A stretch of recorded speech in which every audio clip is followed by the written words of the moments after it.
Amen. Que le nom du Seigneur soit béni. Nous allons commencer notre partage du coup. Donc on est dans le livre de Néhémie, le chapitre 6.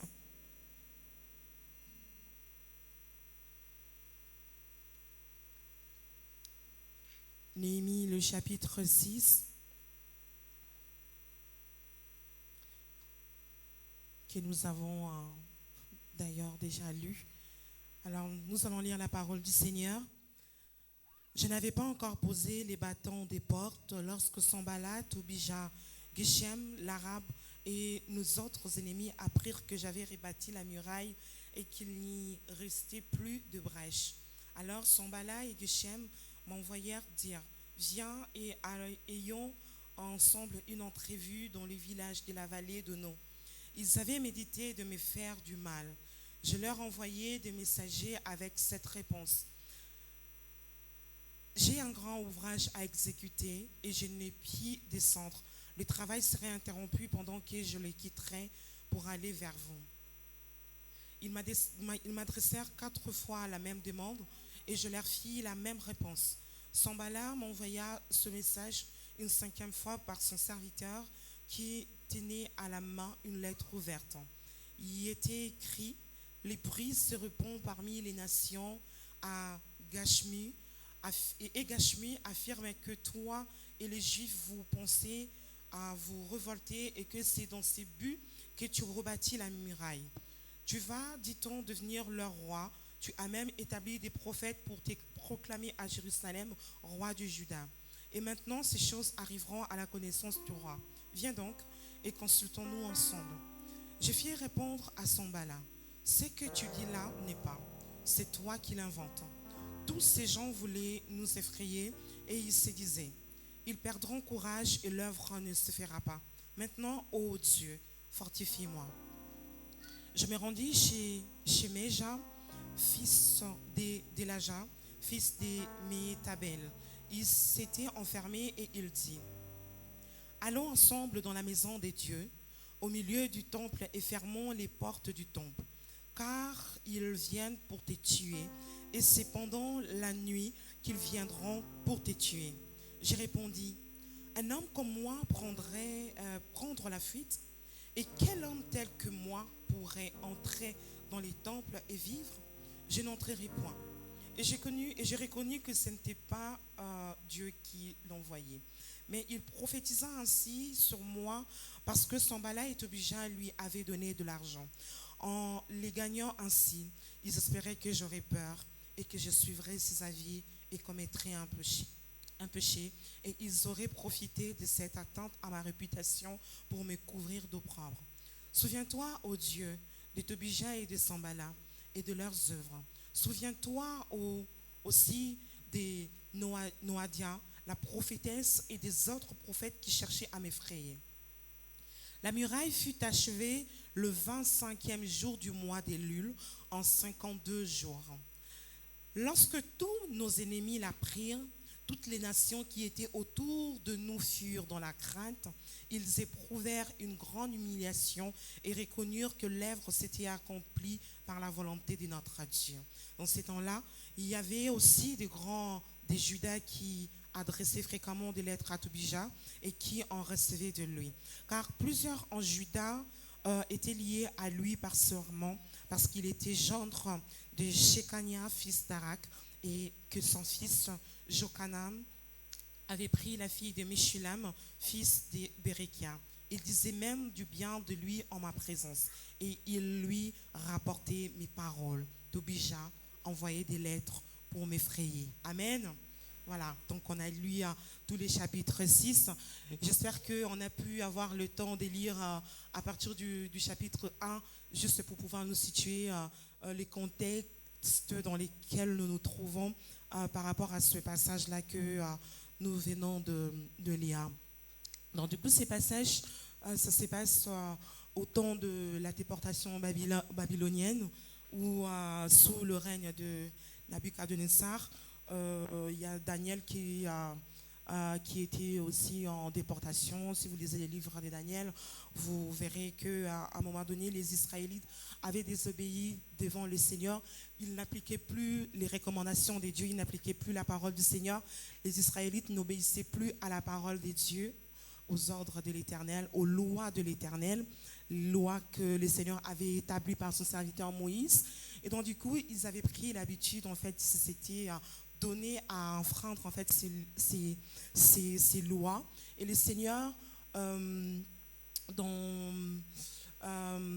dans un des passages de la Bible, je n'ai plus le passage en tête, le Seigneur leur disait au peuple d'Israël que du moment où vous obéirez à ma parole, je serai toujours votre Dieu, je garderai toujours mon alliance que j'ai établie avec vos pères. Mais si vous vous amusez à désobéir aux lois que moi j'ai établies, eh bien moi je vous disperserai à travers le peuple. Et donc le Seigneur, par cette parole-là, si vous lisez même le livre de Daniel, je crois bien, quand le roi Babylone est parti en fait là, pour entrer en fait pour justement procéder à la captivité, eh bien la Bible dit que le Seigneur avait permis à ce roi de pouvoir saisir le peuple d'Israël. Donc parlant encore, on peut voir que notre Dieu est fidèle. Lorsqu'il dit un mot, lorsqu'il dit une parole, cela peut peut-être prendre le temps que cela pourrait prendre, mais le Seigneur, comme nous dit la Bible, ce n'est pas un fils d'homme pour se repentir, ni un homme pour mentir. Donc il finit toujours par accomplir ce qu'il dit. Et par ce passage-là, on peut voir que le Seigneur avait accompli ce qu'il avait dit au peuple d'Israël. Et donc du coup, il y a eu la destruction de Jérusalem. Amen. Donc, on va commencer notre partage. Est-ce qu'il y a un volontaire qui est prêt à se jeter dans l'eau, ou bien, comme la dernière fois, j'ai choisi. On va commencer. Est-il un volontaire? S'il n'y a pas de volontaires, je vais commencer par Aristide. On passe le micro à Aristide. S'il vous plaît, comme on nous avait dit la dernière fois par le pasteur Désiré, nous sommes dans la maison des dieux. Et là où règne l'Esprit de Dieu, règne la liberté. Donc, prenons soin de parler correctement, utilisant un bon ton, pour que ceux-là qui nous suivront également à travers le net puissent saisir aussi ce que le Seigneur a communiqué à chacun d'entre nous. Amen. Acclamons le Seigneur lorsqu'Aristide s'approche et nous allons suivre son partage pour ce jeudi. Amen. Je vous salue tous dans le nom de Jésus. Ce n'est pas une prédication, je vais essayer d'être court. Je remercie moi Judith tout à l'heure pour le contexte qu'elle a rappelé. C'est un contexte dans lequel le peuple d'Israël était en vrac, était dispersé parce qu'ils avaient désobéi et tout. Donc on nous a demandé de méditer Néhémie 6. Moi j'ai commencé pour me restituer, bien comprendre depuis le 1 jusqu'à un peu dépasser le 6 pour mieux comprendre. Et comme elle a dit tout à l'heure, Dieu, il prend son temps. Quand il sort une parole, c'est le temps qu'il a choisi pour que les choses s'accomplissent, que le temps prendra. Et Dieu est fidèle, parce que dans Néhémie 1, on voit Néhémie qui était au service du roi, qui était capable, quand on est venu lui annoncer que voilà, Jérusalem était en vrac, il n'y avait plus de murailles, il n'y avait plus rien pour protéger le peuple d'Israël. Ça l'a attristé et il a prié, il a demandé à Dieu. Il a rappelé à Dieu l'alliance qu'il avait avec Moïse, avec Abraham, avec tous les patriarches. Et il lui a dit, Seigneur, nous avons péché, mais permets que nous fassions ça, que je fasse ça, que je reconstruise les murailles, cette ville, ce peuple pour toi.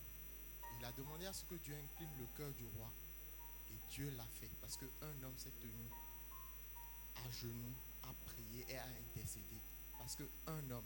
Donc la fidélité de notre Dieu, elle ne nous abandonne pas quand nous nous répandons et quand nous lui demandons des choses pour sa gloire.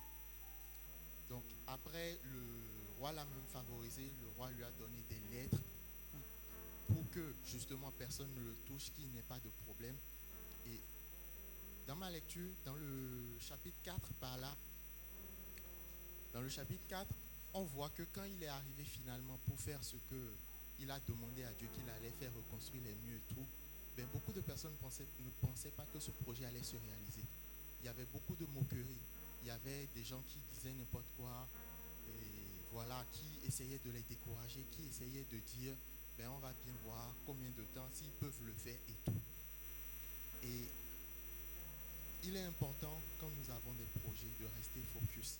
Quand nous avons des projets, que nous demandons l'aide de Dieu et que nous avons son aval, de rester focus sur le projet, de ne pas se laisser distraire par les gens qui essaient de nous décourager.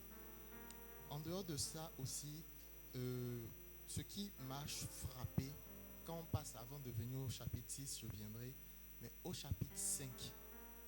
Le chapitre 5, j'ai mis du temps à le comprendre parce que c'était un peu en décalage avec tout ce qui se disait. Au chapitre 5, au fait, il y a eu des divisions, des querelles qui se sont manifestées au sein à Jérusalem. Donc, j'ai compris par là que même si Dieu nous donne un go, nous donne un aval et tout, l'ennemi, premièrement, s'il essaie de nous distraire, il essaie de nous critiquer, il essaie de nous décourager, il n'y arrive pas, il va mettre la division entre nous. Et nous pouvons le constater dans l'église, il y a parfois des divisions, des querelles, il y a des temps difficiles où des personnes ne sont pas d'accord, mais nous devons apprendre à dépasser ça, nous devons apprendre à nous aimer. Et Néhémie, il a eu à faire même des concessions. Il y a des choses où des personnes avaient des redevances envers d'autres personnes et il leur a demandé par la grâce de Dieu, à cause de Dieu, de laisser tomber pour que tous, ils sont un peuple, ils vont former un peuple, rebâtir la ville, qu'ils ne soient pas encore esclaves l'un de l'autre. Donc il faut la cohésion au sein de nous. Maintenant, quand on passe au chapitre 6, notre passage de référence, je viens de dire qu'il y a eu la division. Il y a eu un vent de division qui a voulu souffler. Néhémie a coupé court. Quand l'ennemi n'arrive pas à semer la division, il va vouloir s'attaquer à l'œuvre proprement dite. Il va vouloir s'attaquer au leader à qui Dieu a donné la vision. Néhémie, quand les murs ont commencé par prendre forme, ou ce que Dieu lui a demandé, de plus en plus ça évoluait, les peuples environnants, ils ont commencé par avoir peur. Parce qu'ils se sont rappelés que le peuple d'Israël, c'était un peuple choisi par Dieu. C'était un peuple avec qui Dieu faisait de grandes choses.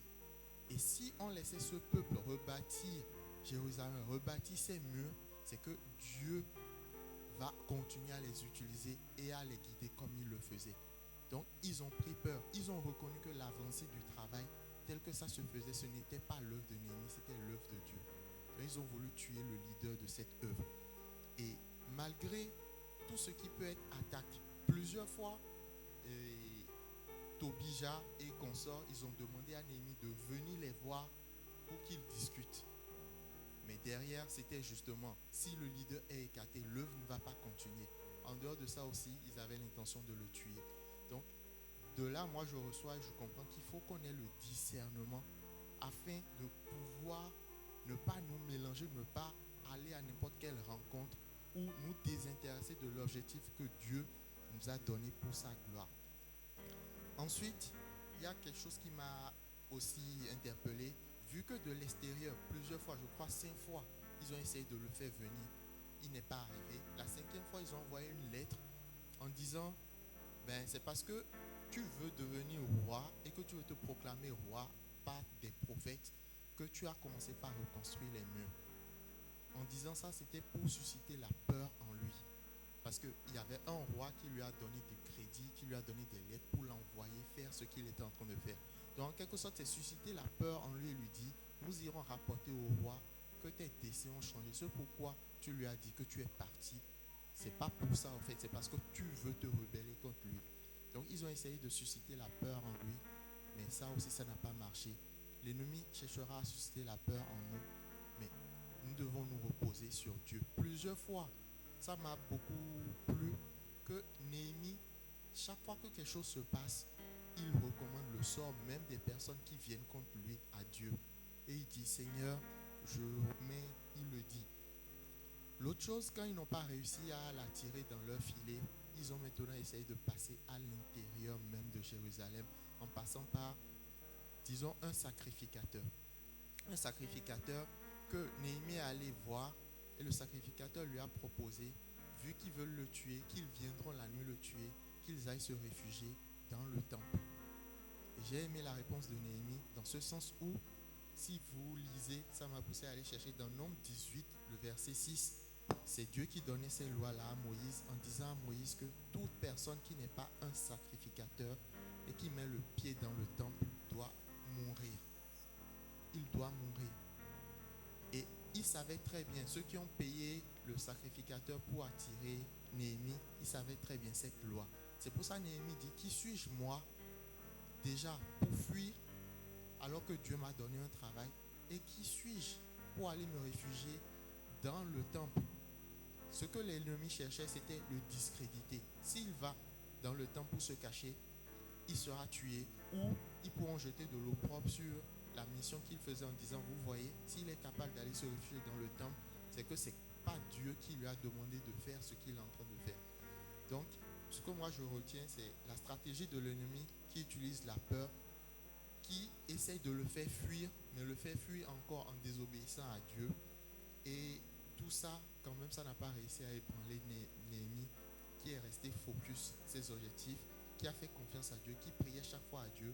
Même quand le sacrificateur essaye de l'attirer, j'ai remarqué qu'en citant les noms des gens qu'il citait, il n'a pas cité le nom du sacrificateur. Il a reconnu que le sacrificateur était utilisé par l'ennemi. Il s'est attaqué à la vraie source. Donc l'ennemi cherche à nous discréditer afin que notre appel, notre fonction soit remis en question. Malgré l'adversité, on doit apprendre à placer notre confiance en Dieu, parce que les murs ont été reconstruits en 52 jours. Et ça a glorifié Dieu, parce qu'une main humaine ne pouvait pas le faire. Et nous devons aussi apprendre à être persévérants dans notre refus de céder. Plusieurs fois, ils sont venus à lui pour l'appeler, pour lui tendre des pièges, mais il est resté focus, il n'a pas cédé. C'est la même façon, l'ennemi plusieurs fois. C'est pas une fois il va venir t'attaquer, il va te laisser parce que tu as résisté. Donc apprenons à faire confiance à Dieu, restons focus sur nos objectifs et apprenons à avoir le discernement. Demandons à Dieu de nous donner le discernement pour l'œuvre qu'il nous confie ou ses plans qu'il nous demande de réaliser. C'est ce que moi, en gros, j'ai retenu, je peux partager avec vous. Amen. Acclamons le Seigneur pour ces partages aussi riches de notre frère Aristide. Que le Seigneur soit béni. Ne nous laissons pas emporter par la peur. À chaque fois, nous devons toujours avoir confiance en Dieu. Lorsque le Seigneur est dans notre affaire, dites-vous très bien que l'ennemi ne pourra rien. Quelque chose qui est arrêté par le Seigneur, le diable cherchera toujours à nous combattre. Mais du moment où c'est arrêté par le Seigneur Jésus, eh bien cette chose-là finira toujours par arriver dans nos vies. Amen. Une autre personne?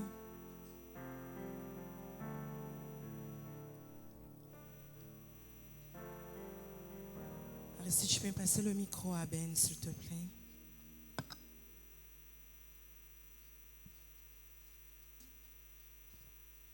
Après, on n'est pas obligé d'être long.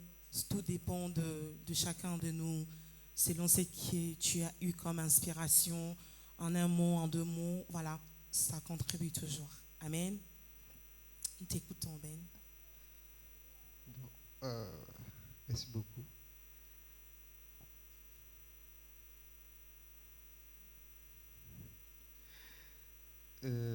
Donc, moi, je n'ai pas lu directement mes 6. Ce que j'ai fait, c'est plutôt, j'ai lu un résumé qui englobe en fait le livre de Néhémie et qui raconte pourquoi le livre de Néhémie en quelque sorte. Et tout ce que mon frère a dit est dans le résumé, on va dire. Donc, ce que moi j'ai pu retenir, c'est que le livre déjà qui est avant Néhémie, c'est-à-dire Esdras, c'est une continuité. Donc, il y a Esdras et Néhémie, et ces deux livres-là racontent une histoire commune. Donc, l'histoire de 3 personnes qui ont été choisies par Dieu pour bâtir le temple de Dieu, en l'occurrence. Et la première personne, je pense que c'était Zorobabel, après Esdras, et la dernière personne, Néhémie. Et l'objectif de Dieu derrière l'envoi de ces personnes-là, c'est de réaliser ses promesses. Dieu avait promis au peuple d'Israël qu'au travers cette muraille, au travers ce qui allait être bâti, les peuples du monde viendront adorer le Dieu d'Israël. Et il fallait vraiment rebâtir ce temple-là pour que la promesse de Dieu puisse être réalisée. Mais les premières personnes que Dieu s'est choisies, d'abord Zorobabel et Esdras, n'ont pas pu réaliser cette promesse, on va dire, n'ont pas pu réaliser la construction du temple pour que la promesse de Dieu puisse s'accomplir. Et c'est au final Néhémie qui est arrivé. Et dans le résumé que moi j'ai lu, on pouvait conclure que Dieu peut avoir des promesses pour tout le monde. Dans notre vie, lorsque nous sommes venus sur la terre, dans beaucoup de choses que nous cherchons, nous avons demandé à Dieu d'accomplir des choses dans notre vie. Et Dieu nous a promis beaucoup de choses à accomplir. Mais ce que Dieu recherche au-delà de ses promesses, c'est que nous soyons en règle avec sa parole. Parce que tous ceux qui sont passés avant, ils ont été tentés aussi que Néhémie, mais eux, ils sont tombés en fait. Ils sont tombés via les tentations auxquelles ils ont fait face. Mais Néhémie n'est pas tombé. Et Dieu nous emmène dans ce sens à obéir toujours à sa parole. Et cela, l'accomplissement de ses promesses est conditionné par notre obéissance à sa parole. Donc, il ne suffit pas simplement de se coucher sur toutes les promesses que Dieu nous a faites. Tu seras le premier, tu ne seras pas le dernier. 1000 tombera à ta gauche, 10 000 à ta droite. Toutes ces promesses-là, même promesses de mariage, promesses de succès dans tes études, dans tes projets, toutes ces promesses-là n'obéiront qu'à une seule condition, que tu respectes la parole de Dieu. Merci. Amen. Acclamons le Seigneur pour l'intervention de notre bien-aimé. Amen. Nous devons toujours respecter ce que le Seigneur nous donne comme recommandation. Si je peux résumer en quelques mots ce que vient de nous dire notre bien-aimé Ben. Amen. Est-ce que parmi nous, il y en a qui ont lu le passage ou pas? Qui a lu le passage? Bon, Aristide, c'est bon, c'est que tu as lu. Sharif, tu as lu? T'as lu? Maman Jeannette, tu as lu aussi? Non, tu n'as pas lu. Cécia, as-tu lu les passages? Oui. Valentin, tu as lu? Les 6, oui? Non, mais il n'y a pas de problème. Amen. Là, ce soir, il y a quelqu'un que j'avais appelé, mais qui n'avait pas reçu le message, du coup, qui m'a dit, mais maman, on va partager, donne-moi le passage de ce soir. J'ai dit, mais c'est maintenant que tu me demandes le passage. Et puis, je lui donne le passage. Et puis, je lui dis, j'imagine que tu n'as jamais lu les livres de Néhémie. Donc, en fait, on est sur le chapitre 6. Il me dit, mais tous les chapitres. Je dis, oui, tous les chapitres 6. Et pour se mettre dans le bain, tu peux commencer à partir du chapitre 1. Il dit, ok. Je dis, ok, je sais que tu ne vas pas le lire, mais voilà, je te les donne quand même et c'est toi que je vais choisir en premier. Mais bon, je n'ai pas voulu le choisir en premier. Et je lui dis, je suppose que tu n'as jamais lu les livres de Néhémie. Il me dit, non, je n'ai jamais lu les livres de Néhémie. Et je trouve que c'est très bien. Du coup, ça me permet aussi de lire en fait des livres que nous ne connaissons pas. Moi, j'ai observé en fait là, par exemple, je peux dire l'année dernière, si je peux faire le bilan, eh bien, on n'a pas parlé du livre de Néhémie à l'église. Il n'y a pas eu un prédicateur qui est passé devant pour nous prêcher sur Néhémie, sur Esdras, alors que ce sont des livres en fait qui sont bien dans la Bible. Mais en fait, on ne parle pas de ces livres-là, des Nahum, même des Joël, des Osée encore. Voilà, c'est le verset phare, mon peuple est péri par manque de connaissances. Voilà, c'est ces passages-là qu'on connaît en fait dans les livres de Osée. Mais sinon, en dehors de ça, eh bien, c'est des livres vraiment qui ne sont pas je dirais, célèbres en fait de la Bible, enfin au milieu des enfants de Dieu, pas de la Bible, mais c'est des livres en fait que nous devons lire. À travers cela, le Seigneur peut aussi nous révéler quelque chose. Amen. Très bien. Je vais demander à notre sœur Stécia de nous partager ce que le Seigneur lui a communiqué comme pensée. Vous pouvez lui donner le micro, s'il vous plaît. Et Maman Jeannette, vu qu'on a fait un peu la lecture là, tu as quand même quelque chose à nous dire? Juste une phrase. C'est une histoire quand même, je ne pense pas. Même, non, le passage. Tu as même quelque chose à nous donner.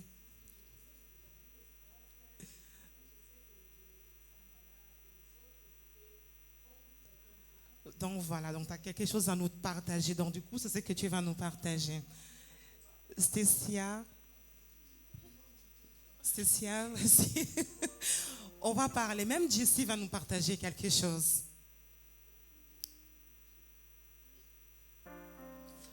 Amen. Amen. Bon, moi, je vais être courte. Hein. De ce passage, comme ma maman Judas l'a dit, c'est pas un livre que j'ai eu l'habitude à lire. Vraiment, c'était une grande découverte. Et j'ai que lu du verset 6. Mais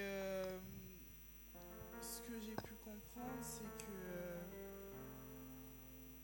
les Juifs étaient persécutés, ce que j'ai pu comprendre. Et que il y a même des serviteurs de Dieu qui ont été, qui ont fait des choses afin de faire tomber Néhémie. Genre, on peut voir que si on n'est pas rempli par l'esprit, si on n'a pas le discernement, on peut même tomber en se disant oui, lui c'est un prophète, lui je ne sais quoi, je vais le suivre. Alors que Néhémie, lui, au contraire, il sait les paroles de son père, ce qui est à dire Dieu. Il a été orienté par son esprit et il a pu discerner que la chose que ces prophètes-là, que ces serviteurs l'ont dit de faire, il a pu discerner que non, ça vient pas de mon père. Et de lui-même, il a évité tout simplement la mort. Il a évité de perdre sa vie en n'étant pas guidé par l'Esprit Saint de Dieu. Donc, ce livre-là aussi, ça peut me faire comprendre que c'est pas parce que quelqu'un est renommé prophète, apôtre, que tu dois le suivre à l'aveuglette. Il faut aussi que tu sois orienté par le Saint-Esprit et aussi avoir le discernement. Voilà. Amen. Amen. Gloire à Dieu. Acclamons le Seigneur pour l'intervention de notre sœur Stécia. Amen. Nous ne sommes pas appelés à aller parce qu'on a prophétisé sur nous, sur telle ou telle autre chose. La Bible nous dit de ne pas rejeter la prophétie, mais plutôt de l'examiner. Amen. Il y a des gens qui viennent qui vont prophétiser sur toi. La chose sera peut-être vraie, mais au fait, ce n'est pas l'Esprit de Dieu qui est en train de parler à travers ces personnes-là. Amen. On a vu dans l'histoire de Pierre et Jean, je crois bien, ils marchaient tout le temps ensemble, les deux là, où la dame qui prophétisait sur eux et tout ça, tout ce que cette dame-là est en train de dire n'était pas du tout faux, c'était vrai, mais l'esprit par lequel elle était en train de prophétiser n'était pas l'esprit de Dieu. Donc, nous devons, comme nous a aussi dit notre frère Aristide, avoir l'esprit de discernement. Beaucoup des enfants de Dieu aujourd'hui, nous nous perdons, nous nous mettons à faire des choses qui sont pas recommandées par le Seigneur, simplement parce que nous manquons le discernement. Nous ne cherchons pas à aller en profondeur, savoir est-ce que ce qui est dit est réellement ce que le Seigneur veut de moi. Alléluia. Néhémie aurait suivi tout ce que ces prophètes-là étaient en train de dire. Eh bien, je ne pense pas qu'on aurait parlé de Néhémie dans la Bible parce qu'il aurait failli à sa mission. Amen. Gloire soit rendue au Seigneur. Valentin, tu vas nous partager également ce que tu as reçu, tu as retenu de ces passages.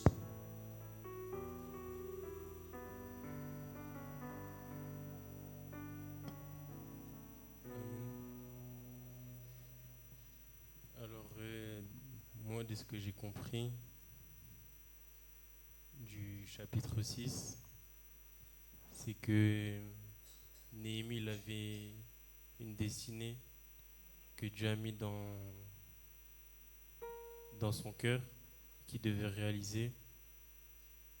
Et comme il a eu une destinée, quand on a une destinée, il faut l'accomplir. Et derrière, il y a toujours un combat. Et son combat était que beaucoup de personnes autour de lui l'ont encouragé à faire des choses qui n'étaient pas la volonté de Dieu. Et comme Néhémie connaissait la volonté de Dieu et qu'il avait l'esprit de Dieu, il a su discerner. Je vais prendre l'exemple de Pierre. Dieu il a dit qu'il bâtira son église sur Pierre. Et à un moment de sa vie, il n'avait pas l'esprit de Dieu. Ça veut dire qu'il s'était perdu dans sa vie. Et le jour où il a compris quelle était la volonté de Dieu, c'est-à-dire qu'il avait l'esprit de Dieu, c'est là qu'il a fait la volonté de Dieu et qu'il est allé dans sa destinée. Donc ce que je voulais vous dire, c'est que quand vous avez déjà la révélation de Dieu, de ce que Dieu veut que vous fassiez, eh bien tenez bon quoi qu'il arrive. Parce que dans tous les cas, l'ennemi voudra toujours vous faire tomber. Mais ce n'est pas une excuse. Tenez bon et gardez la foi en votre Dieu. Parce que Dieu, il aime les hommes qui ont la foi. Donc voilà ce que moi j'avais à partager. Et d'ailleurs, j'aimerais faire un petit témoignage sur le moment du coup. J'en profite. Déjà, je rends grâce à Dieu parce qu'il m'a accordé la grâce d'avoir mon bac. Et du coup, je passe dans le côté étudiant et il fallait que je trouve une alternance, une entreprise. Et c'était un peu compliqué à trouver une entreprise pour pouvoir faire en même temps l'école et trouver un travail. Depuis juin, je cherche. J'ai galéré, j'ai demandé partout, dans toutes les boutiques, toutes les entreprises. J'ai eu des entretiens, on m'a fait... ça s'est plutôt bien passé. Et puis après, on m'a dit non, désolé, on a pris quelqu'un d'autre. Et un exemple que ça, c'est l'ennemi. Il a voulu me troubler et me faire croire qu'à la rentrée, j'aurais pas mon alternance. Et je me suis dit non, je vais me lever, je vais mettre ma foi en pratique. J'ai mis ça en prière depuis un bon moment. Et aujourd'hui, il y a le patron d'une entreprise qui m'a appelé et qui m'a dit nous avons retenu votre candidature et je crois que c'est pas un hasard et que tout de suite c'est pas un hasard. Au début, j'avais peur de parler là. C'est l'ennemi, mais c'est Dieu qui me donne la force de pouvoir parler parce que je savais même pas j'allais dire tout ça. Donc, tenez bon, Dieu vous aime. Amen. Acclamons le Seigneur. Nous bénissons le Seigneur pour l'alternance de notre bien-aimé. Donc là, on sait qu'à la rentrée, eh bien, il a une entreprise où il va pouvoir être du coup. D'accord? Que Dieu soit loué. Pour commenter ce que vient de dire notre frère sur ce partage-là, il a parlé de la destinée de Néhémie. Effectivement, vous savez, lorsque nous avons, toute personne a une destinée sur cette terre.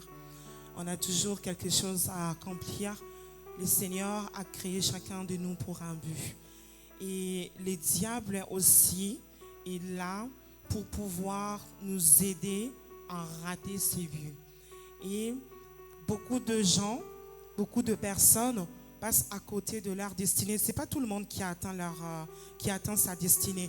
Il y a aussi des gens qui n'atteignent pas, qui n'atteindront pas leur destinée simplement parce qu'ils sont passés à côté, parce qu'ils n'ont pas voulu être avoir l'attitude qu'avait notre bien-aimé Néhémie dans ces passages-là que nous venons de lire. Donc, Valentin a conclu disant que nous devons tenir bon face aux obstacles. Tant qu'on a une destinée, toutes les personnes qui ont une grande destinée, eh bien, sachez qu'on sera toujours confronté à des attaques. L'ennemi ne nous laissera pas tranquilles. À chaque fois que tu te lèveras, l'ennemi viendra toujours là pour te chicoter, te fouetter, cherchera toujours à te mettre à terre pour que tu ne puisses pas accomplir la mission que le Seigneur t'a donnée, que tu n'atteignes pas ta destinée et que tu échoues. Alléluia. Et ce n'est pas ce que le Seigneur nous recommande. Donc nous devons toujours tenir bon et continuer à avoir confiance en notre Seigneur Jésus. Amen. On peut passer le micro à notre frère Daniel. Il va nous partager aussi ce qu'il a reçu en lisant ce passage.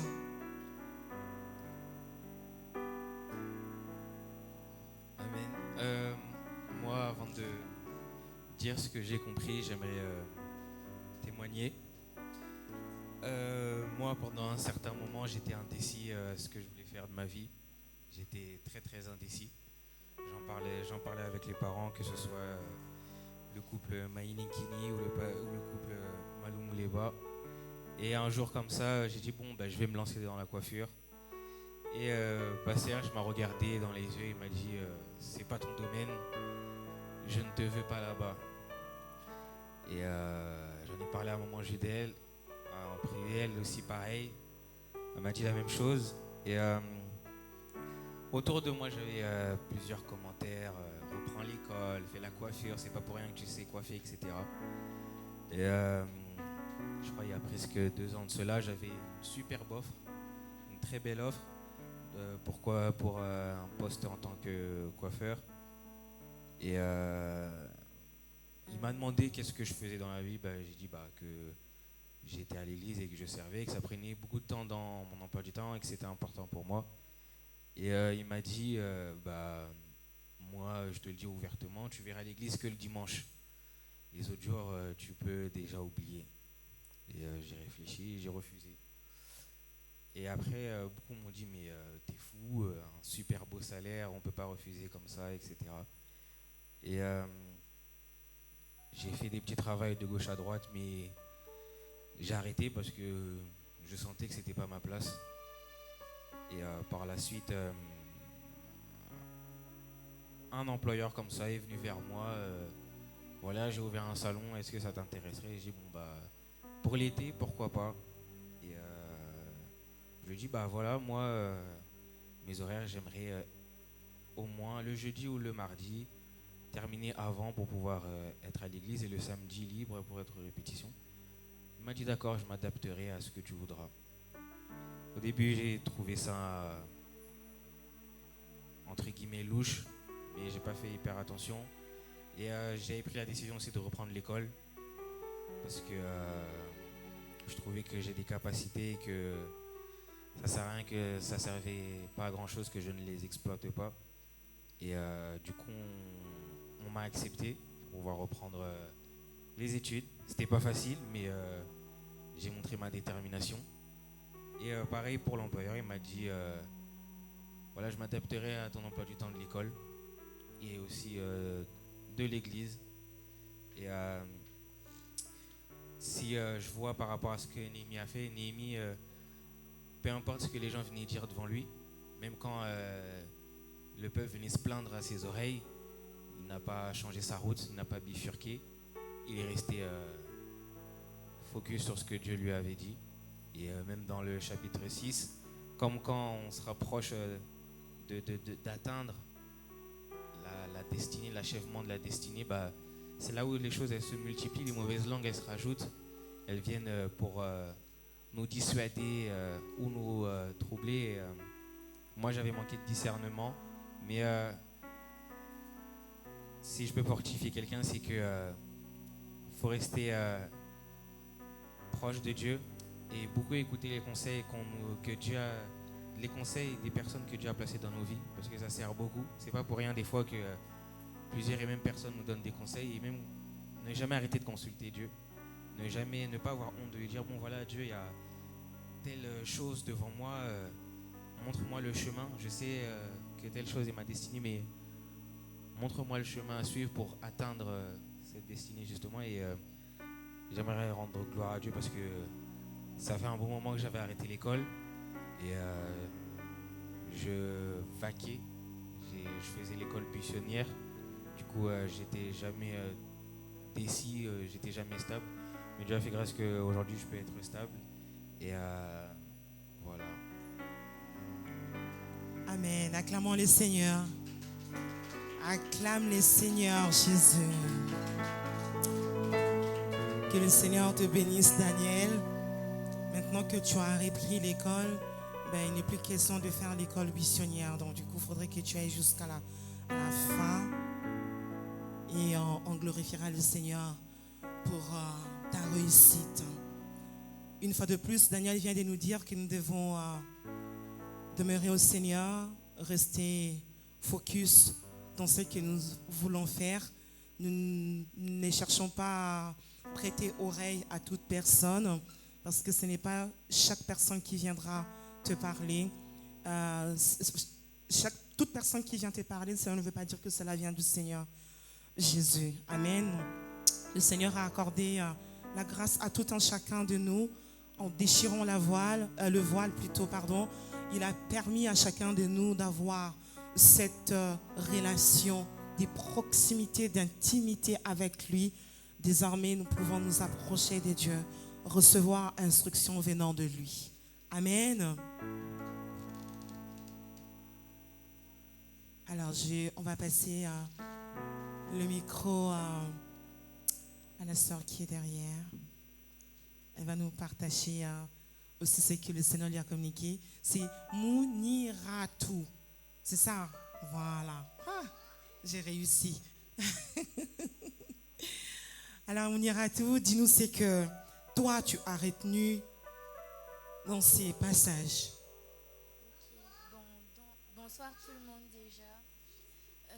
Moi, en fait, quand j'ai lu votre message et tout, vous avez dit de lire le chapitre 6, mais vous aviez recommandé de commencer d'abord par lire le chapitre 1 avant d'aller au 6 et tout. Enfin, du 1 au 6 pour mieux comprendre.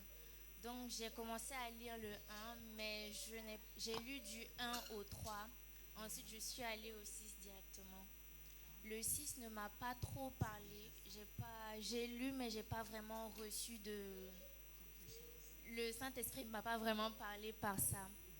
Mais c'est au niveau du chapitre 2 que j'ai reçu un message, je vais dire ça comme ça. C'est la partie où Néhémie est arrivé à Jérusalem et que la nuit, il s'est levé, il a inspecté, il marchait, il inspectait la muraille, tout ce qui était détruit, tout. Et c'est comme s'il faisait une inspection pour voir ce qu'il fallait réparer et tout. Comment est-ce qu'il allait commencer le projet en fait. Et ce que j'ai retenu, c'est que déjà j'ai fait attention au fait que ce soit la nuit qu'il s'est levé pour aller inspecter, pour ne pas que ses ennemis puissent voir ça, et aussi pour ne pas que d'autres personnes puissent voir et aller rapporter aux ennemis.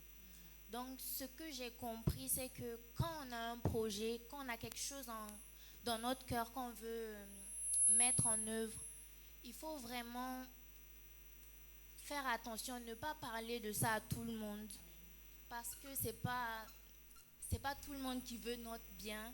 Il y a des personnes qui peuvent être jalouses juste parce que on leur aura expliqué le projet, et il y a d'autres personnes qui ne sont pas jalouses mais qui par imprudence vont en parler à d'autres personnes, et ça nous rapportera des problèmes à la fin. Et aussi ça peut, en plus de nous rapporter les problèmes, nous amener à ne finalement pas mettre en œuvre le projet qu'on avait en tête. Donc ce que je voudrais dire à tout un chacun, c'est que quand on a un projet en tête, de vraiment faire attention, consulter Dieu avant de vouloir en parler aux gens, et de vraiment choisir les personnes à qui on doit en parler avant de... Voilà. Amen. Amen. Acclamons le Seigneur pour l'intervention de Mouniratou. Que le Seigneur te bénisse. Alléluia. Moi, je dis toujours, un projet, c'est comme une grossesse. Une grossesse, une fois conçue, tu n'as pas à aller crier sur le toit, je suis enceinte, je suis enceinte. En fait, cette grossesse-là finira par être vue et on verra bien les fruits, les résultats. Amen. Donc effectivement, apprenons à être discrets. Beaucoup de projets sont avortés, beaucoup de projets n'aboutissent pas, simplement parce que très souvent on a un peu des langues pendues. On veut dire telle ou telle autre chose, que tout le monde sache un peu ce que nous sommes en train de faire. En soi, ce n'est pas bien, mais la personne à qui tu es en train de parler, déjà tu ne connais pas son état d'âme, tu ne connais pas la personne profondément, tu ne sais pas comment est-ce qu'elle va recevoir ce que toi tu es en train de lui dire, déjà qui pour toi est une réussite, quelque chose que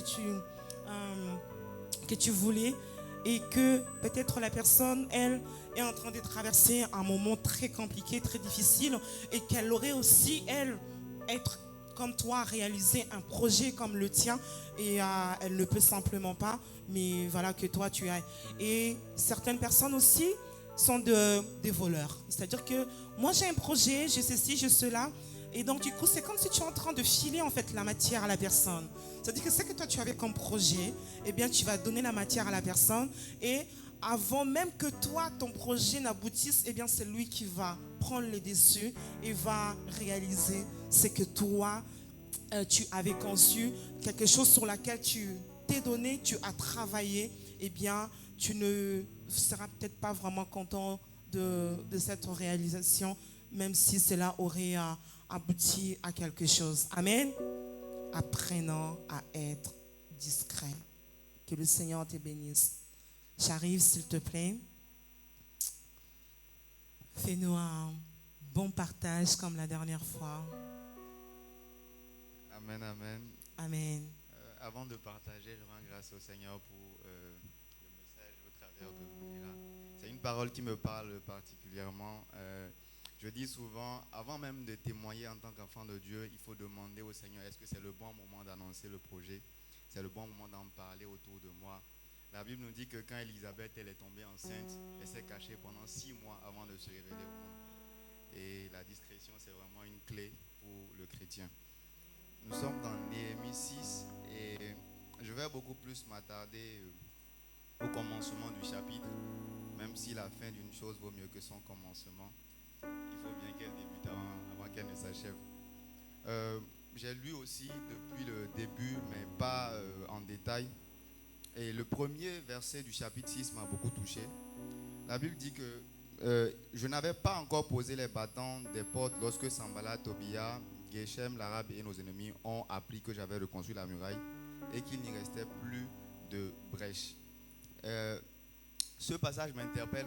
Pourquoi? Parce on nous situe en fait sur le moment où ils ont décidé de revenir à l'assaut. Parce que quand on lit, il y a eu plusieurs tentatives de décourager ce projet, d'empêcher que ce projet-là ne se réalise. Et dans la vie d'un chrétien, il faut qu'on puisse savoir que l'ennemi est stratégique. L'ennemi n'attaque pas à n'importe quel moment. L'ennemi ne vient pas à n'importe quel moment. Il choisit des moments bien précis avant de nous attaquer. Et c'est spécialement quand la porte, les battants devaient être placés qu'ils ont attaqué. Donc je suis reparti chercher voir à quel moment ils avaient attaqué au départ.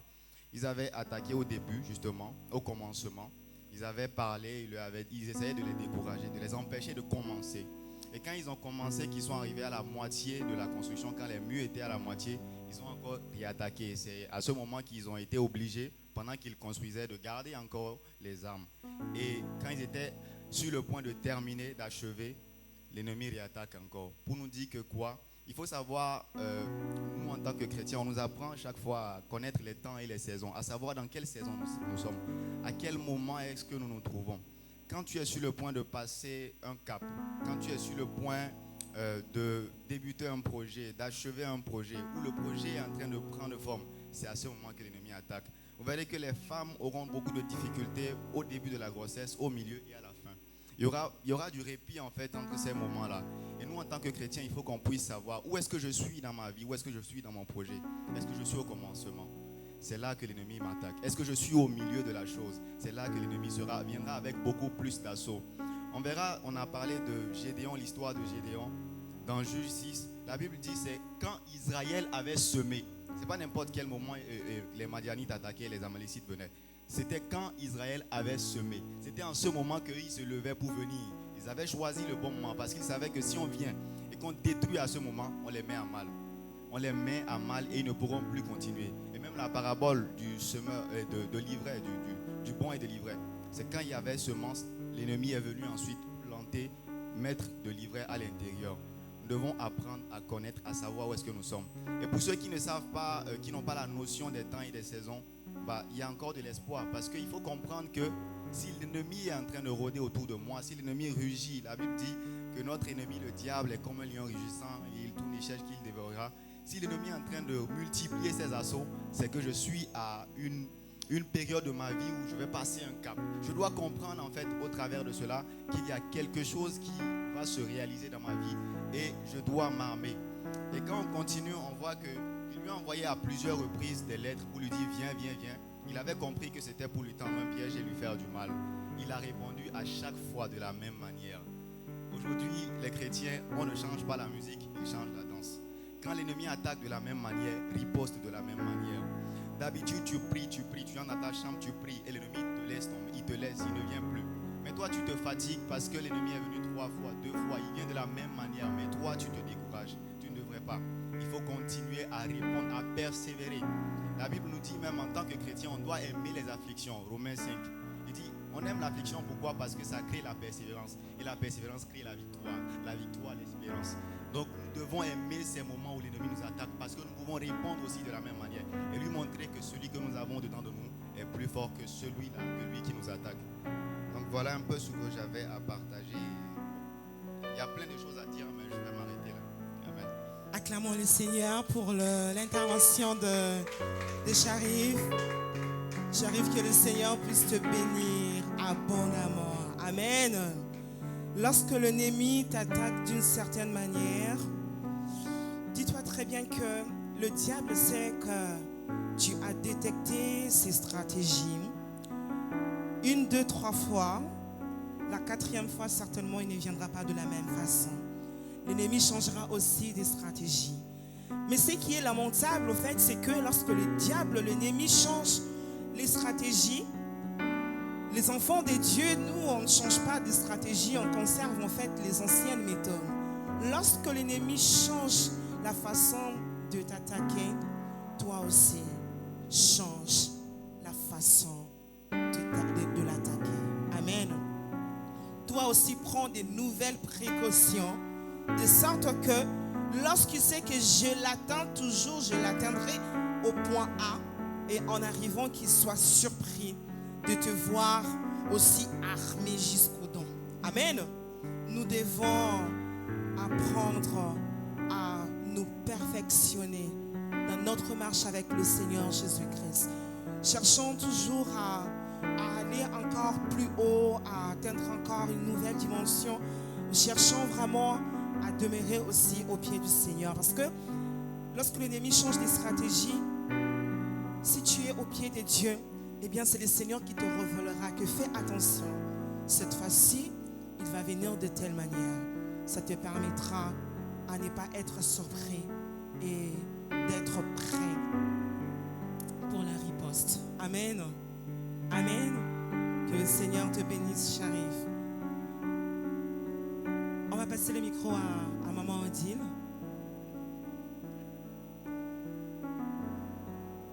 Maman Odile va nous partager aussi. Oui, Maman Odile. On n'en a qu'une seule, là, en tout cas, à l'église. Maman Odile va nous dire ce qu'elle a reçu en lisant ces passages, en méditant sur ce passage de Néhémie 6. Que Dieu soit béni. Amen. Pour moi, ce qui m'a frappé, Néhémie, quand il a pris la nouvelle,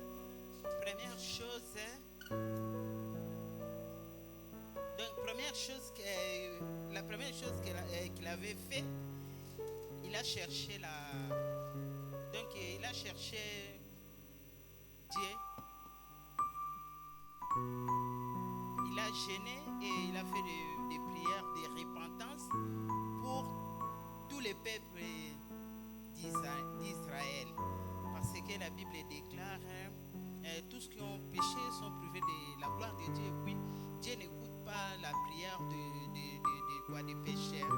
Alors il a vite compris qu'ils ont péché et c'est pourquoi Jérusalem était détruit. Et deuxième chose, c'était Néhémie avait vraiment le discernement dans tout ce qu'il faisait. Parce qu'il avait même l'assurance avec son Dieu. Et les projets de rebatture, les mirages, donc si je vois bien, il était quand même déterminé, il n'avait pas la peur. Donc il a fait des choses, donc Dieu l'a accompagné parce qu'il était avec Dieu. Donc dans tout ce qu'il faisait, il était vraiment sûr que Dieu m'accompagne. Et il avait vraiment l'assurance qu'il aura la victoire dont il le fera jusqu'au bout. Alors, autre chose que j'ai compris, Néhémie, même tous les messages qu'on l'envoyait chez les ennemis, il ne voulait même pas, donc il n'était pas distrait. Il était vraiment focalisé à ce qu'il faisait et il a fait donc il avait terminé son projet comme il avait voulu avec Dieu. Donc nous devons vraiment être toujours, faire beaucoup d'attention quand nous sommes devant un projet et que notre projet vraiment soit accompagné avec Dieu pour qu'il puisse avoir du succès. C'est pourquoi quand il avait fini son projet de la reconstruction, même les ennemis étaient vraiment ils ont échoué dans tout ce qu'ils ont fait comme projet. Donc c'est ce que moi j'ai compris dans tout ce que j'ai lu. Donc avoir la confiance avec Dieu, il faut obéir à notre Dieu. Donc dans tout ce que nous allons faire comme projet, associons toujours notre Dieu et nous aurons la victoire. C'est tout ce que j'ai compris. Merci. Amen, acclamons le Seigneur. Amen. Nous devons toujours faire confiance en Dieu. Et en ayant la confiance au Seigneur, c'est par là que Dieu nous donnera également la victoire sur nos ennemis. Amen. Et encore un autre message qui revient. Demeurons focus sur nos objectifs que nous nous fixons avec Dieu. Amen. Ne soyons pas des chrétiens qui vacillent, des chrétiens qui changent d'avis plutôt comme on change de vêtements. Soyons vraiment déterminés, soyons constants en ce qui concerne notre marche avec le Seigneur, en ce qui concerne les engagements ou l'engagement que nous avons pris auprès de Dieu. Amen. Alors, maman Jeannette, de tout cela, tu as du coup quelque chose à nous dire? On passe le micro à maman Jeannette, elle va nous partager un mot. Que le Seigneur soit béni, nous acclamons le Seigneur. Amen. Alléluia. Amen. Donc, moi, c'est ce que j'ai compris par le livre de Néhémie. Donc, si je pars du chapitre 1 jusqu'au 6, là, donc, le chapitre 1, donc, Néhémie, avant de bâtir, pour se rebâtir le mur, quand il est arrivé, il a cherché d'abord à savoir les Israélites, où ils étaient déjà passés, où quand ils sont partis à l'exil, où ils étaient dans quel pays et tout ça. Donc, ce que je vais dire par nous les chrétiens, nous devons savoir demander des nouvelles. Telle personne ne vient pas, pourquoi ne vient pas? On peut chercher à comprendre, savoir, qu'est-ce que je veux dire, savoir à demander des nouvelles des autres. Pourquoi la personne ne vient pas? Pourquoi la personne ne vient pas? Et puis savoir demander la santé. À parler, des fois on s'appelle pour partager. Par exemple, je vais donner un exemple, que comment les quittes, comment tu as vu, comment quel verset, on a parlé de quoi, moi je n'ai pas bien compris. Voilà le message quoi. Et puis si je pars dans le verset, parce que c'est ce que Néhémie a commencé à chercher à travers le premier chapitre. Donc si je vais vers plus loin, Néhémie, il y a des gens à l'église et même à l'extérieur qui sont en train de décourager des gens. Les autres que tu viens à l'église, pourquoi tu vas là-bas, pourquoi tu ne vas pas? Les gens qui veulent, si tu veux faire quelque chose, on te décourage, il ne faut pas faire ça, il ne faut pas aller à l'église, il ne faut pas écouter telle personne, il ne faut pas faire ça. Donc c'est ce que les gens là, ils étaient les ennemis on parle des Sambala, les Tobit, ce sont les ennemis des enfants de Dieu. Donc comme les ennemis d'Israël, quoi. Nous sommes Israël, nous sommes les enfants de Dieu. Il y a des gens qui nous découragent pour ne pas, par exemple, je donne un exemple, moi je ne vais pas à l'église et j'appelle telle personne pour lui dire que toi aussi, moi je ne vais pas aller à l'église et toi tu ne vas pas non plus, toi aussi il ne faut pas partir et tout ça.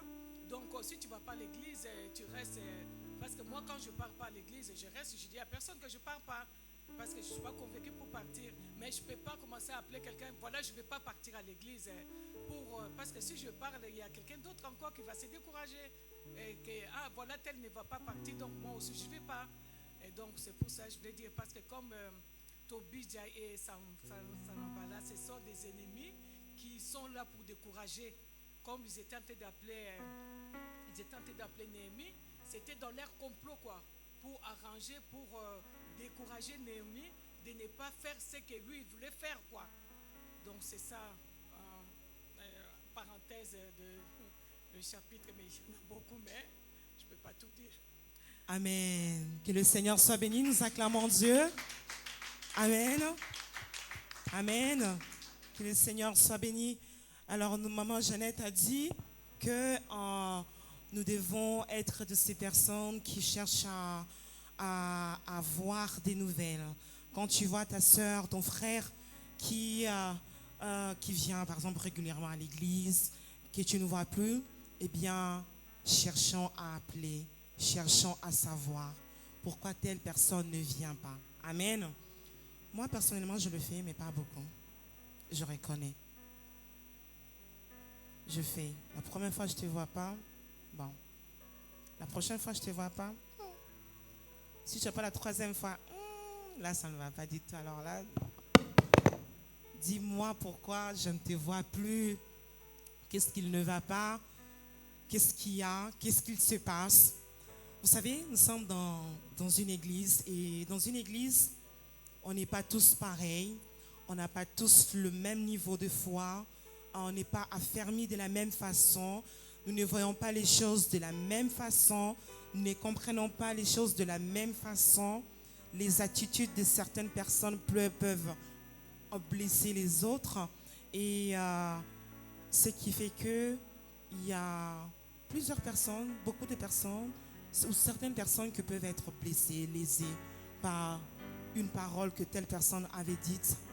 Et cette église-là, moi, je ne vais plus y aller. Pourquoi tu ne veux plus y aller? Il n'y a pas l'amour. Pourquoi il n'y a pas l'amour? Telle personne m'avait mal parlé.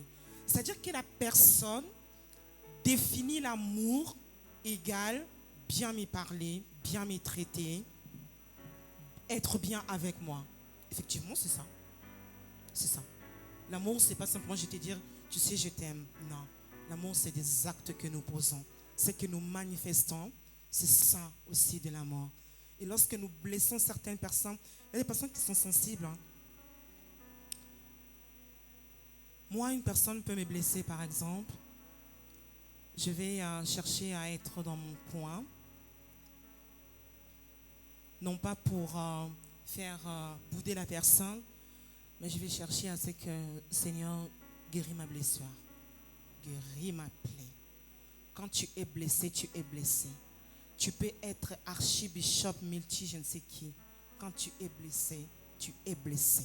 Tu peux être au milieu de personnes, tu peux rigoler, mais quand tu te retrouves seul et que tu penses à cela, ça te fait encore très mal. Amen.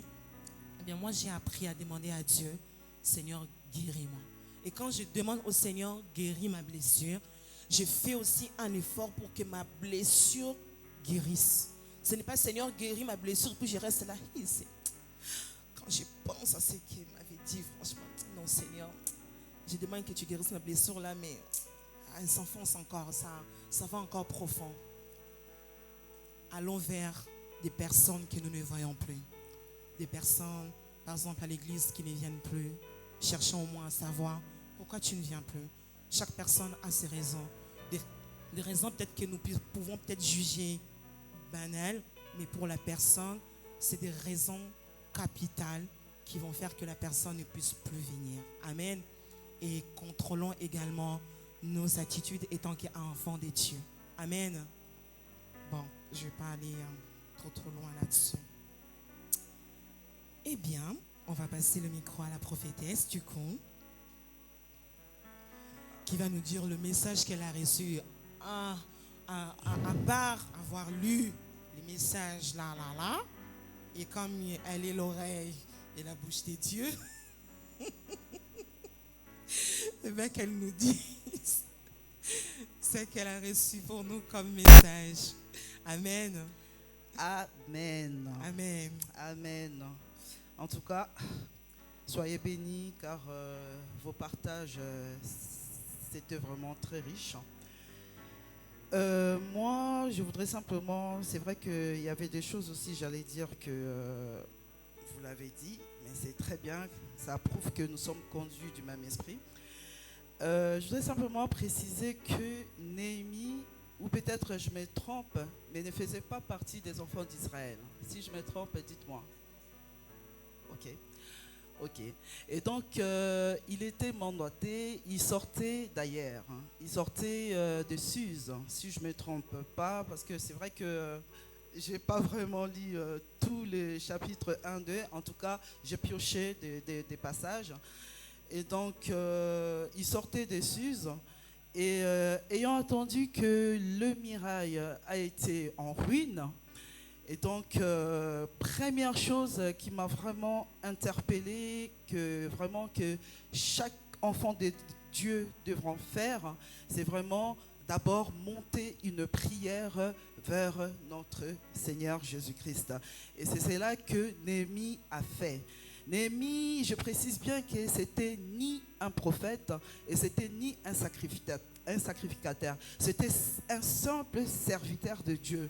Et donc, c'est pour cela, ça m'a vraiment interpellée. Je me suis dit que oui, je suis prophétesse, mais Dieu peut utiliser n'importe qui, surtout dans l'église. Il peut même utiliser Jessie qui est là. Donc Dieu peut utiliser n'importe qui pour aller sauver quelqu'un, pour aller prier pour quelqu'un. Et c'est ce qu'il a fait pour Néhémie. Comme dit Ben, peut-être il y a eu Josépha et Esdras qui sont passés pour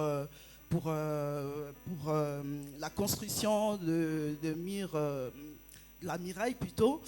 Et Dieu savait que la personne qui doit vraiment les construire, c'était Néhémie. Et donc, en voyant Néhémie, Néhémie qui a fait monter sa prière vers Dieu, et car sa prière, je l'ai lu à la maison, c'est dans les chapitres 1, versets 1 jusqu'à 11.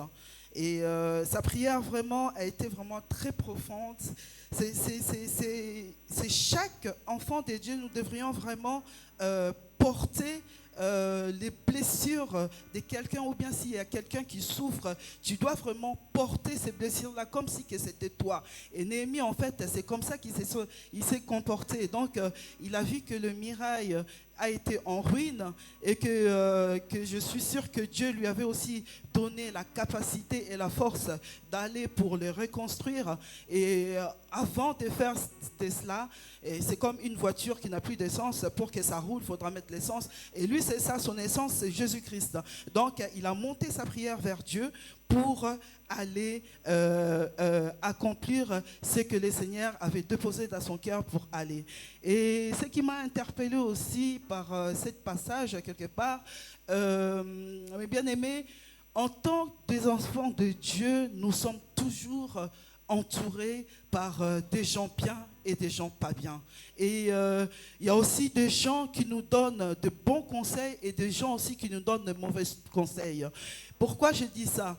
Si toi, tu n'es pas rempli du Saint-Esprit, comme Néhémie qui était rempli du Saint-Esprit, et il y avait Tobija et ainsi que Sambala et ainsi que l'Arabe, je crois, qui est avec eux, qui disaient des paroles, qui disaient des choses, tout ça, mais lui, tout ce qu'il faisait, il n'avait pas prêté ses oreilles à écouter leurs sottises, à écouter leurs mensonges.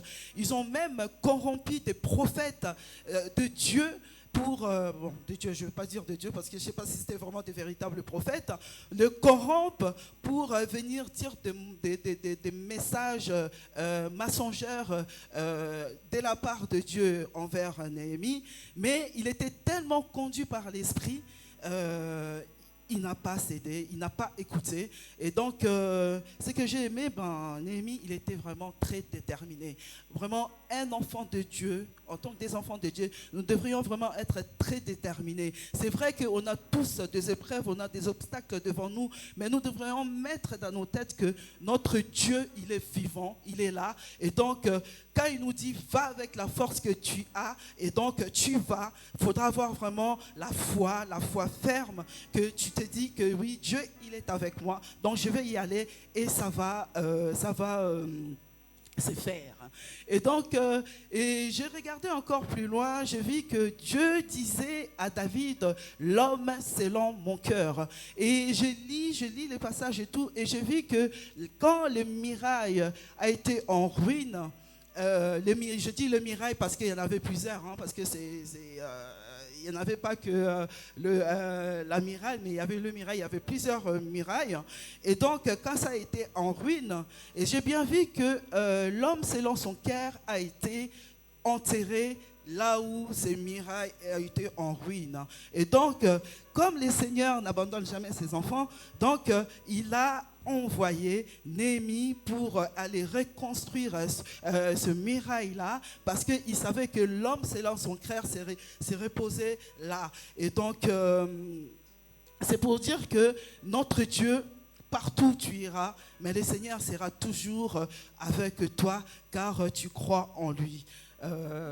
Voilà un peu ce que j'avais à partager parce que vous avez déjà tout dit, donc ce que vraiment j'allais à nous partager, c'est ça. Et c'est vrai que le message que je reçu vraiment en train de lire ces passages, pour chacun de nous, vraiment faudra faire confiance à notre Seigneur Jésus-Christ. Il faudra vraiment faire attention de prêter ses oreilles à n'importe qui, de prêter ses oreilles à écouter des choses que les personnes qui vont venir te raconter, tout ça, et toi, tu vas le mettre, dès que tu ouvres tes oreilles pour écouter, dis-toi que nous sommes tous des humains, et donc ça peut aussi nous transformer. Et donc vraiment, quand quelqu'un vient te dire des choses, ou que tu ne peux pas le faire, oui, tu n'es pas capable, vraiment, ce que je vais nous dire, vraiment, bouchons nos oreilles, et que nos yeux soient toujours fixés vers notre Seigneur Jésus-Christ, car c'est à lui qui nous donne la solution. Amen. Amen. Acclamons le Seigneur. Amen. Amen. En tout cas, que le Seigneur soit béni pour chacune de nos interventions par rapport à ce passage de Néhémie. Effectivement, comme a dit maman Roselyne, eh bien, on a tout dit, mais la dernière fois, le pasteur d'Israël nous avait dit, on n'a rien dit. Parce qu'il y a des choses à tirer à travers ce passage que nous venons de lire. Le livre de Néhémie vient juste après le livre d'Esdras, après qu'il y ait eu la ruine en fait d'Israël, que la muraille soit détruite. Eh bien, il y a eu Esdras qui, lui, a fait la reconstruction du temple de Dieu. Ce temple aussi magnifique qui a été construit par le roi Salomon. Eh bien, donc du coup, il va commencer tout d'abord par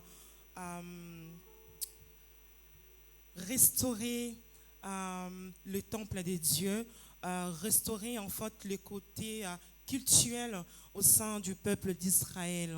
Et Néhémie, lui, donc du coup, va venir en fait procéder à la reconstruction de la muraille qui avait été détruite. Vous savez, on le sait, hein, à l'époque, en fait, les villes étaient entourées de murailles, en fait, qui servaient des protections du peuple. C'est-à-dire que là, ces peuples-là, le réchappé, eh bien, ils étaient vraiment sans protection. C'est-à-dire que n'importe quelle armée pourrait venir et les attaquer. Donc, c'est-à-dire qu'il n'y avait pas vraiment des protections. Donc, il devait avoir la muraille, en fait, les murs, et puis des portes également, ce qui n'était pas le cas vu que la ville avait été détruite. Donc du coup, on ramena donc la nouvelle à Néhémie par ses parents qui venaient de Jérusalem. Donc du coup, qui lui diront que voilà, ton peuple, ça ne va pas du tout, la muraille est détruite et ci et ça. Et donc Néhémie, on peut déjà voir le livre de Néhémie commence par la prière de Néhémie. Donc cela nous laisse dire que Néhémie était un homme de prière.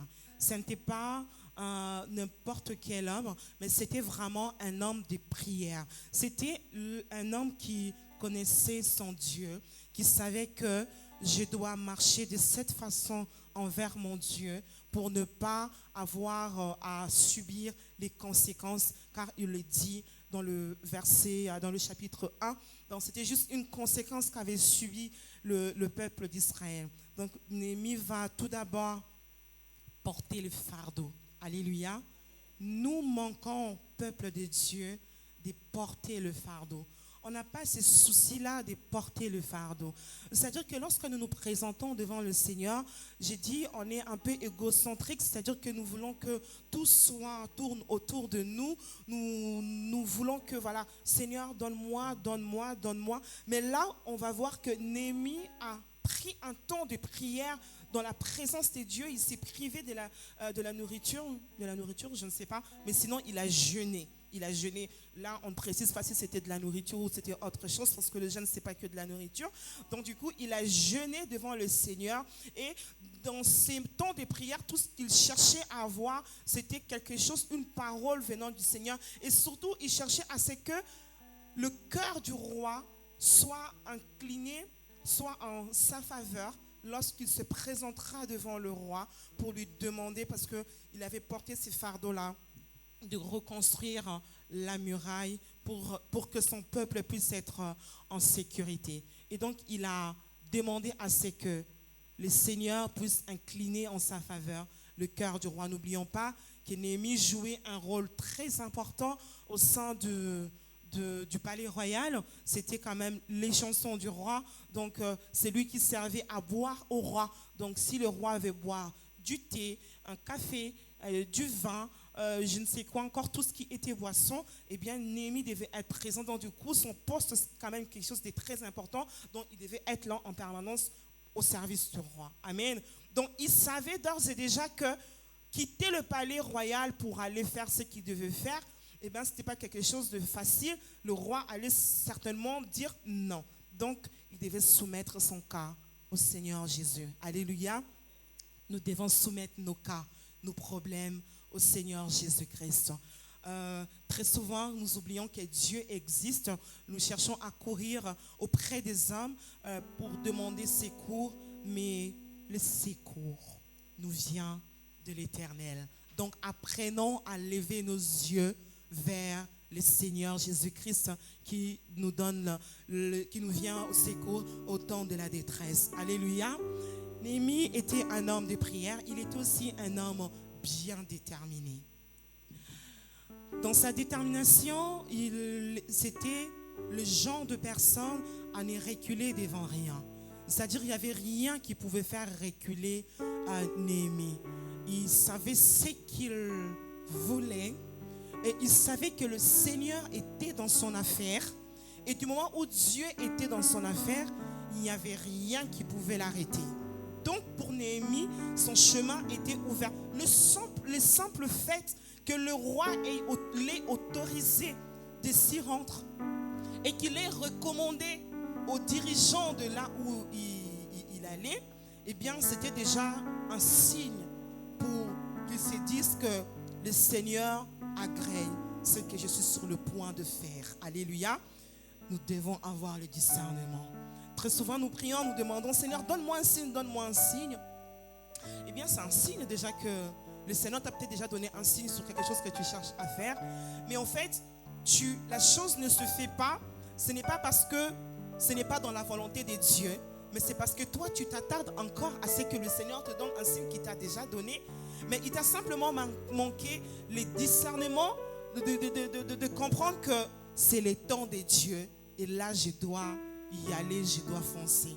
Comme nous a dit Sharif, nous devons apprendre à connaître les temps et les saisons. Alléluia. Que là, j'ai le go du Seigneur, eh bien, je dois y aller. Le Seigneur a permis que Néhémie puisse s'y rendre. Néhémie ne s'est pas laissé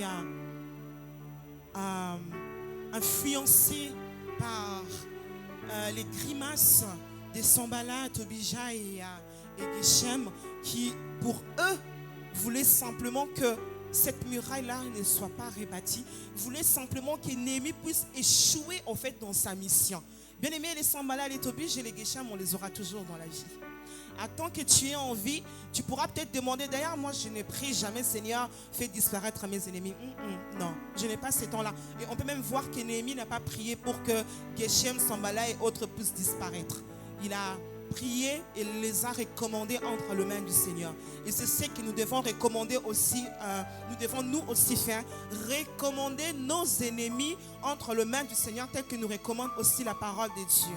Il faudrait que ces ennemis-là qui nous combattent jour et nuit soient là pour voir ce que le Seigneur va faire dans la vie de tout un chacun de nous. Alléluia. Il ne faudrait pas, moi je me dis, mais il y a un jour j'étais malade et je priais avec un homme de Dieu qui commençait à prier, qui disait, Seigneur, que les gens qui sont en train de combattre cette dame puissent mourir, puissent mourir. Je vous jure, je n'ai pas prié. Je ne pouvais pas prier. Du coup, j'ai eu encore compassion de ces gens. J'ai dit, mais ces gens-là peut-être sont des mamans, des papas, des familles.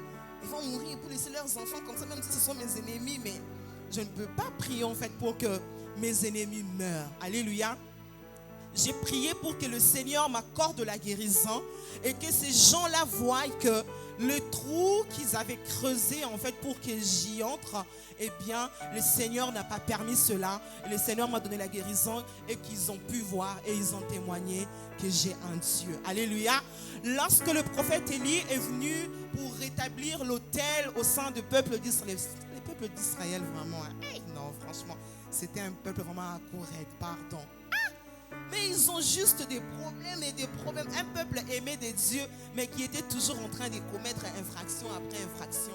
Mais Élie, quand il est venu pour rétablir l'autel de Dieu, il dit, Seigneur, qu'on sache que je suis ton serviteur. Alléluia. Apprenons, prions, demandons à ce que le Seigneur puisse faire qu'on sache que nous sommes réellement ses serviteurs. La Bible dit qu'il y aura la différence entre ceux qui les connaissent et ceux qui ne les connaissent pas. Nous connaissons le Seigneur, nous craignons le Seigneur, du moins si c'est le cas pour tout un chacun de nous. Eh bien, nous devons marcher dans la différence et nous devons vivre. Il faudrait que cette différence-là soit manifeste, soit palpable, que les gens voient réellement que nous servons un Dieu qui est vivant. Alléluia. Néhémie savait ce qu'il devait et ne pas faire. Il savait que je ne suis pas du tout un sacrificateur et je n'ai pas le droit d'entrer, d'aller dans les temples parce que je vais mourir, car c'est ainsi, c'est la parole de Dieu, c'est le Seigneur qui a établi cette loi-là, donc je ne peux pas le faire. Il savait que ce que le prophète était en train de dire, c'était du mensonge, parce qu'il était quelqu'un aussi qui était au pied du Seigneur Jésus. Il disait, lorsqu'il était combattu, il a dit que c'est le Seigneur Jésus qui nous donnera du succès. Il savait que cette muraille-là allait être reconstruite et c'est le Seigneur qui allait permettre que la muraille soit reconstruite. Et à la fin, le peuple a été frappé d'humiliation parce qu'il s'attendait peut-être que par des empêchements, des découragements en fait qu'on manifestait auprès des Néhémie, qu'ils puissent baisser les bras et laisser tomber l'affaire. Nous baissons les bras très vite, très rapidement. Seigneur, j'ai trop prié, non, ça y est, c'est fini, là je n'en peux plus. Je laisse. Si tu veux l'accomplir, accomplis-les. Moi là, je ne vais plus prier, je baisse les bras en tout cas. Ne baissons pas les bras, persévérons. Il était déterminé, il était persévérant.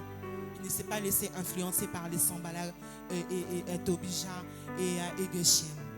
Et la Bible dit que la muraille a été reconstruite en 52 jours. Il pensait peut-être que cette muraille, cette reconstruction allait prendre, je ne sais pas moi, des années et des années.